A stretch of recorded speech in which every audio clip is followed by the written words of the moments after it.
Hello friends, in this video I will talk to you about the hardest part with regards to getting rich. In my research, study and own experience, there are three things which really make it hard for any individual to get rich. So the first hardest part is amassing or saving your first $500,000. Now the reason I use $500,000 as a number here and not let's say $600,000 or $100,000 or $1 million is because I am targeting for any individual to comfortably retire that they should be having around $2 million with them as net worth when they retire. For us to reach that $2 million, we need to start somewhere. So reaching that first $500,000 is the hardest part of amassing or saving that $2 million worth of money. Now you can choose any number, whatever your target is, and you can adjust the numbers accordingly. But if your target is $2 million, then the first $500,000 is extremely difficult. That is the most difficult part.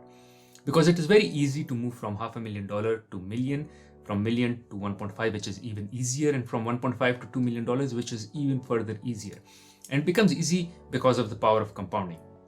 Power of compounding kicks in when you invest your money and you earn interest on it, and next time when you invest your money back, you just don't invest the same money, the principal money, but you also invest back the interest that you earn on that money. So interest is kind of generating interest on itself, and hence it is kind of making money by virtue of just interest creating interest, which is you don't even need to add more money because interest is generating interest on it. So this is how kind of compounding works. So here let's assume you are saving $500 per month, which is $6,000 a year, and investing it in the stock market. Let's assume here we will take S&P 500 as an investment vehicle, which has historically produced 10% return in past 20 to 30 years. And we can assume that it will kind of produce the same returns in future as well, which is 10% return. So earning 10% return on saving and investing that you're doing on annual basis, which is kind of standard $6,000 every year, it will take you 22 years to reach or save your first $500,000. So for you to reach the net worth of $500,000, you will have to save and invest $6,000 every year for 22 years. A lot, right? A lot. However, for you to move from $500,000 to million, like add another $500,000 to your portfolio. Now you might be thinking it took me 22 years to reach $500,000. It will take me 44 years to reach $1 million. No, my friend, for you to reach $1 million, you just need another 7 years, which is 29 years in total. So first $500,000 will take 22 years. The second $500,000 to reach $1 million will take another 7 years. So 29 years.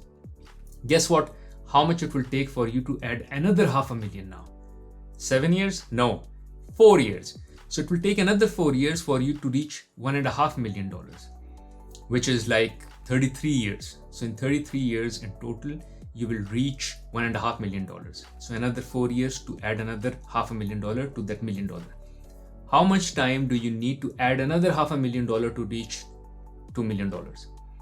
4 years? No, this time 3 years. And in 3 years, you will add another $500,000 in your portfolio and you will reach $2 million. So it is very easy to move your money from $500,000 to million to 1.5 to 2 million. It starts to get easier and easier. The difficult part is the first $500,000 or first big target that you have for yourself. As I said, you can adjust the numbers accordingly based on whatever target you have for your retirement. But that first $100,000, $300,000 or $500,000 in my example is the hardest thing.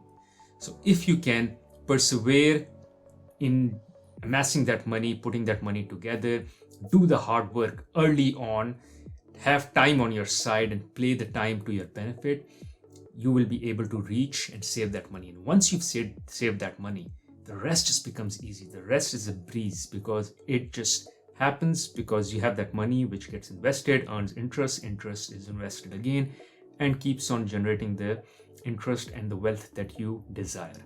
Now, before moving further in this video, I have to ask for you. 1, smash the like button as this keeps me motivated. 2, press the subscribe button along with the bell icon so you get notified as soon as I put new content on this channel. On this channel, I post content pertaining to career and financial success for early and mid-career professionals. Other than that, in case you want to support me in making unbiased content like this, you can do so on my Patreon page. I will leave the link to my Patreon page in the description of this video. Thank you, and let's get rolling back into the video. Now here comes the second hardest part, which is actually the hardest part to reach that $500,000, is the temptation to spend. And this happened with me as well. Like I was very poor It was very hard for me to get through college. I didn't have funds and I didn't have much money at all, except when I started my first job and got that paycheck. I got so excited that I burnt off that paycheck before the month even ended. I bought a lot of stuff which I always wanted to buy, go to the restaurants which I always wanted to go, eat things which I always wanted to eat but couldn't afford. So my lifestyle was just waiting for that check to come, and as soon as that check came, my lifestyle just blew up. So that temptation to spend and buy things, like, it just came in, and it kind of ruined me for the first couple of years till I had to hold myself and say, okay, I cannot just go on like this. Another challenge is that you are very young, you are in your early 20s. And when you get that paycheck, you go like, okay, I'll spend it today, I'll start saving as of tomorrow. And retirement, oh gosh, retirement is too far away. Who really needs to think about retirement now? It's so boring to think about retirement now. And guess what? I'm young, I'm energetic, and I'll continue to work like this. I'm enjoying work, this is fun. I go to the office, workplace, there are colleagues, I make friends, I enjoy, I laugh, and I can do this forever. But then life starts to happen. You meet someone, you get married, you have kids, and suddenly you start to realize that there is more to life than just working 9 to 5. There are other things that will start to creep in your life. As I said, you'll have kids, either you'll have some passions that will come up, you'll have some hobbies which are not related to work, and soon you'll start to grow up and grow older and grow wiser and realize you cannot just keep up the way you were in your early 20s. And hence you need to reach a point where you say, okay, where do I reach financial freedom? And where is that where I can choose to decide whether I want to work or not, or choose to decide what I want to work or not. But now, since you didn't invest the time and the money in your 20s and you started thinking about very late, you will have to do the hard work now. And which means that your financial freedom journey will stretch further. So if you have that realization early in your life, it will be much easier. I've made a separate video on this, exactly talking about why it is important to save early on when you're young, because most of the young folks, they just think it is too early for them to save. They're earning very little, so why save so little, as against just enjoying our life now, and we'll start saving more when we are earning more. Today I'm not earning enough, I don't need to save little. So I have a special video exactly explaining why this myth is wrong. You can check out that video here. The third hardest part is the pressure to keep up with the Jones. And what I mean here is comparison. Trying to keep up with your neighbors, with the rich guy in your family, or your rich friend who's just flaunting their money, or someone in your workplace who's just showing off.